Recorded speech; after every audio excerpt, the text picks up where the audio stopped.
हर सुहागन महिला अपने सुहाग की रक्षा के लिए ईश्वर से कामना करती है। पति की लंबी आयु की दुआ करने के साथ साथ वह उसकी तरक्की के लिए कई उपवास भी रखती है। ऐसे में वट सावित्री व्रत का महत्व अधिक बढ़ जाता है। ये उपवास हर सुहागिन महिला के लिए खास होता है। वट सावित्री व्रत के दिन सुहागिनें पूरे विधि विधान से पूजा करती हैं। इस दौरान कुछ महिलाएं निर्जला उपवास भी रखती हैं। इस दिन वट वृक्ष की पूजा का खास महत्व है।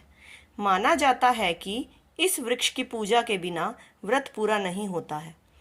धार्मिक मान्यताओं के अनुसार इसमें ब्रह्मा, विष्णु और महेश तीनों देवों का वास होता है। इसलिए व्रत रखने वाली महिलाओं को तीनों देवताओं का आशीर्वाद प्राप्त होता है।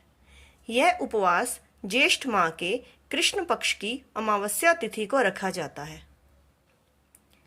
इसे वट पूर्णिमा के नाम से भी जाना जाता है। इस दौरान सत्यवान और सावित्री की कथा सुने बिना ये व्रत अधूरा माना जाता है। आइए वट सावित्री व्रत की संपूर्ण कथा के बारे में जान लेते हैं।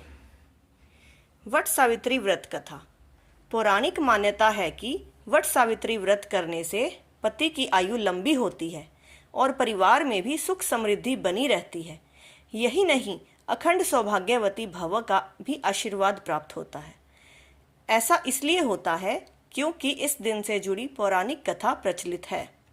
ऐसा माना जाता है कि मद्र देश में अश्वपति नाम के धर्मात्मा राजा का राज था और उनकी कोई भी संतान नहीं थी।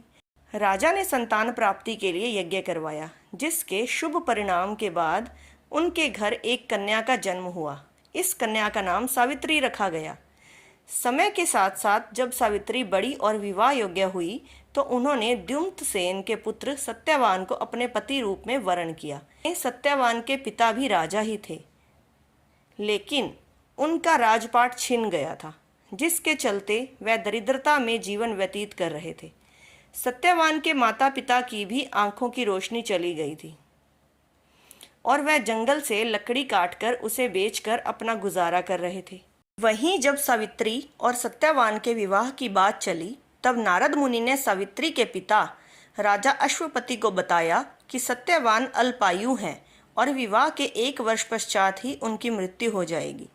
नारद मुनि की बात सुनकर सावित्री के पिता ने उन्हें समझाने का बहुत प्रयास किया, लेकिन वह नहीं मानी।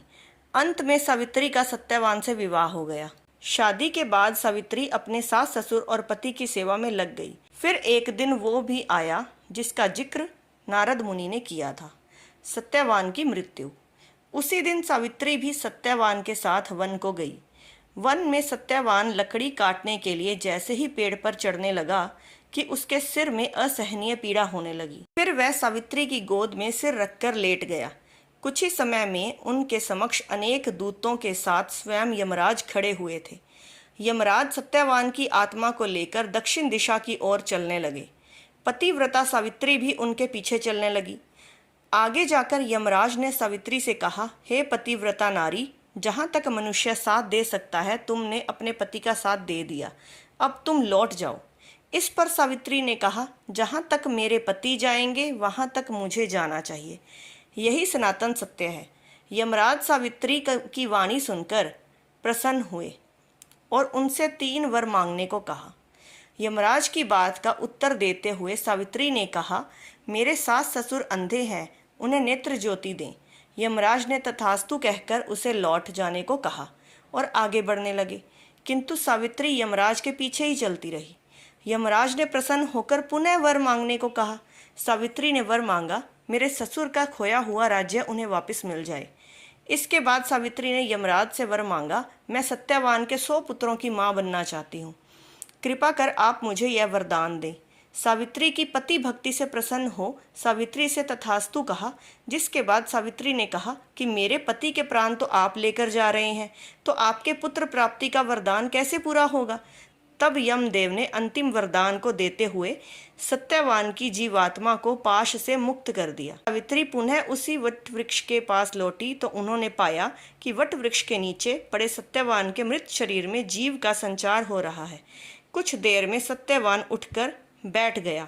उधर सत्यवान के माता पिता की आंखें भी ठीक हो गई और उनका खोया हुआ राज्य भी वापस मिल गया। इसी तरह की और त्योहारों से संबंधित कहानियों को, कथाओं को सुनने के लिए हमारे इस धर्म ज्ञान चैनल को सब्सक्राइब करें। धन्यवाद।